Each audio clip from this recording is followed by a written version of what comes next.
Imagine facing your enemy, not with clenched fists or sharp words, but with a mind so clear and heart so steady that their power over you dissolves.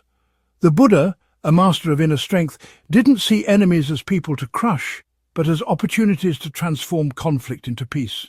His teachings reveal a radical truth. The real enemy often lies within fear, anger, or resentment. And external foes lose their grip when you master yourself. Forget revenge or domination. The Buddha's way is about dismantling enmity with wisdom, compassion, and unshakable calm.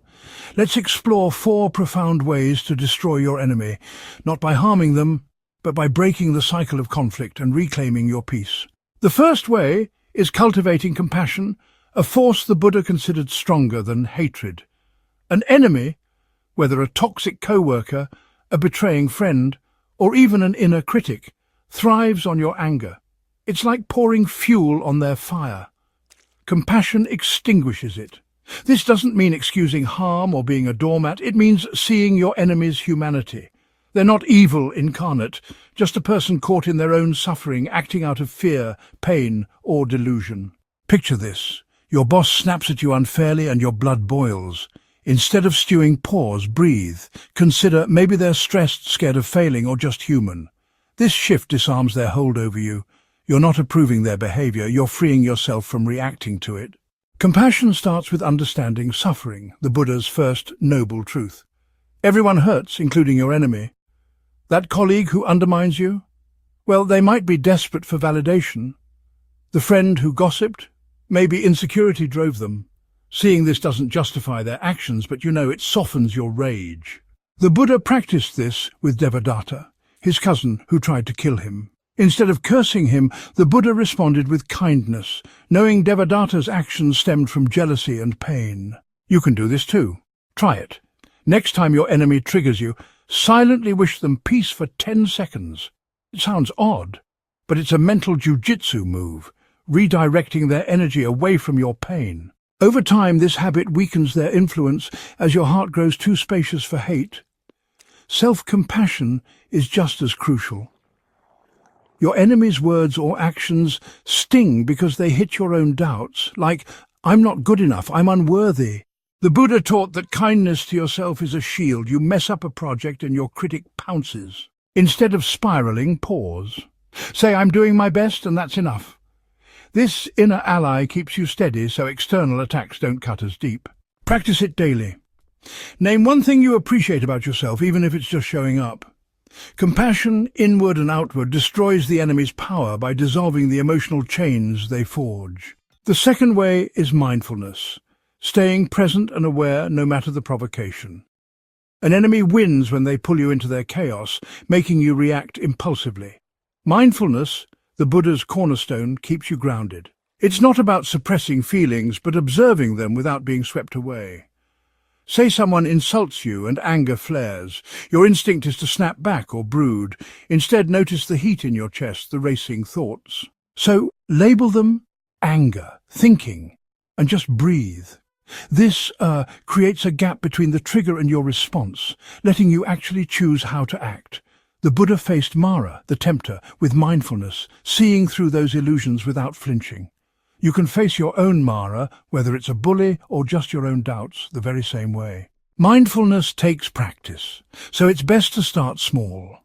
Sit for 5 minutes each day, just focusing on your breath. And when thoughts about your enemy pop up, like, they're so unfair, I'll show them, just notice them without any judgment and gently return to your breath. This, builds a mental muscle for staying present in conflict. In real time, use it. When your enemy tries to bait you, feel your feet on the ground, notice the air on your skin. This anchors you so their words don't hijack your mind.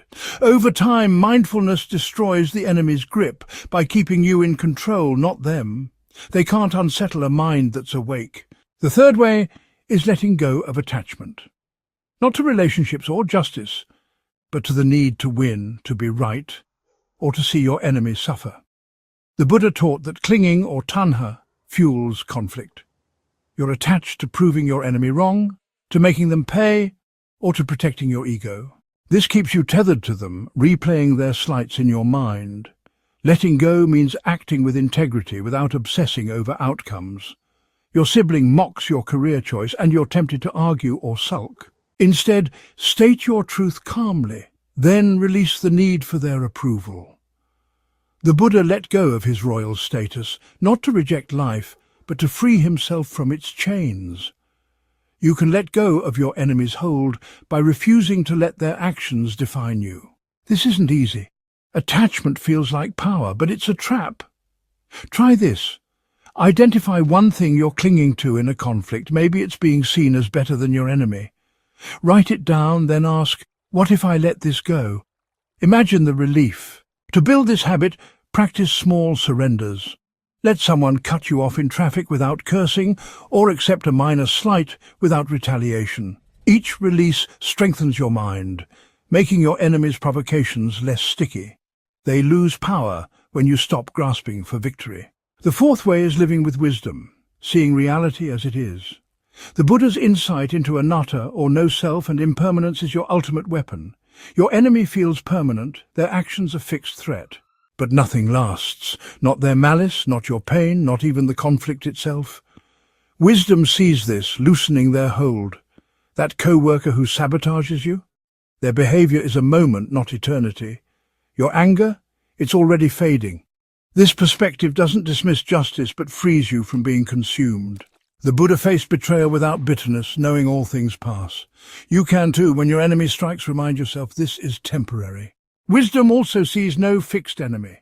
The person hurting you is, well, just a bundle of thoughts, fears, and actions, just like you. There's really no solid villain here, just a human struggling. This dissolves the US versus them mindset that fuels enmity. Practice it. When you're upset, ask yourself, what's driving them? What's driving me?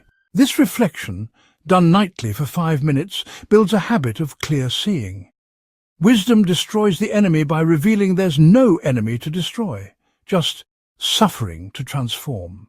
These 4 ways, compassion, mindfulness, letting go, and wisdom, aren't about defeating a person but dismantling the conflict's roots. The Buddha's path is subversive. Your enemy loses power when you refuse to play their game. You're not ignoring harm, you address it with clarity, seek justice if needed, but without losing your peace. Start now. Take a breath. Notice one thought about your enemy and wish them peace. It's a small act that begins the end of their hold over you.